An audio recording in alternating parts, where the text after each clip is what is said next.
দিনটা হচ্ছে 29 জানুয়ারি, রাত্রি 12টার সময় আমাদের প্রথম সন্তান মানে আমাদের সুপুত্রীর জন্য আমরা বার্থডে উপলক্ষে কেক কাটিং করে পরের দিন সকালবেলা ঠাকুরকে প্রথমে প্রণাম জানিয়ে পুজো দিয়ে দিলাম। আর অন্যদিকে মেয়ে গিয়েছিল পাড়ার শিব মন্দিরে, আর ততক্ষণে আমি ওর জন্মদিনে স্পেশাল যা যা রান্না হয় সমস্ত কিছু বানিয়ে নিয়ে ওকে নিয়ে বসে গিয়েছি আশীর্বাদ করতে।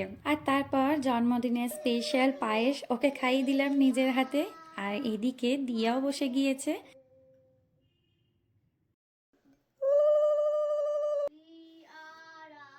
বাহ বাহ, দিয়া ভালো করে বস। এই তো চুলটা সরার জন্য দেখতে পাচ্ছে না। শুভ আরেকবার খাই দাও।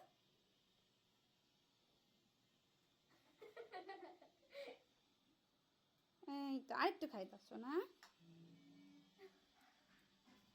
ভেরি গুড ভেরি গুড, হয়ে গেছে। আর তারপর আমরা সবাই মিলে রেডি হয়ে গেলাম সন্ধ্যের সময় কেক কাটিং এর জন্য।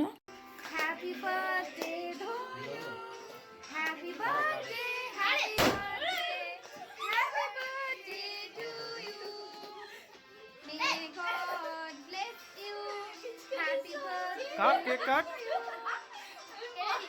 আচ্ছা হয়েছে, হাততালি দে, সবাই মিলে হাততালি দে। ভাইকে খাওয়া, ভাইকে খাই দে, ভাইকে। তুমি খাই দাও দিদিকে, তুমি দিদিকে খাই দাও। আচ্ছা খাই দিচ্ছে তো তোকে, আর দিদিকে খাই দে, দিদিকে খাই দে,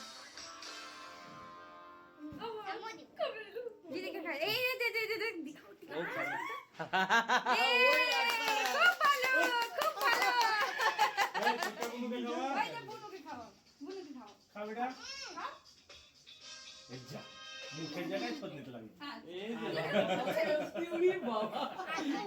তো এইদিকে কেক কাটিং এর পরে সব বাচ্চারা মিলে নাচ, খেলাধুলো, গিফট কোলা এই সমস্ত কিছু করছিল, আর ওদের আমি ভিডিও বানাচ্ছিলাম। তো এইভাবেই মেয়ের জন্মদিনটা কাটালাম। তোমরা ওদের খুব আশীর্বাদ করো, আর ওকে জন্মদিনে শুভেচ্ছা জানানোর জন্য তোমাদের সকলকে জানাই অসংখ্য ধন্যবাদ।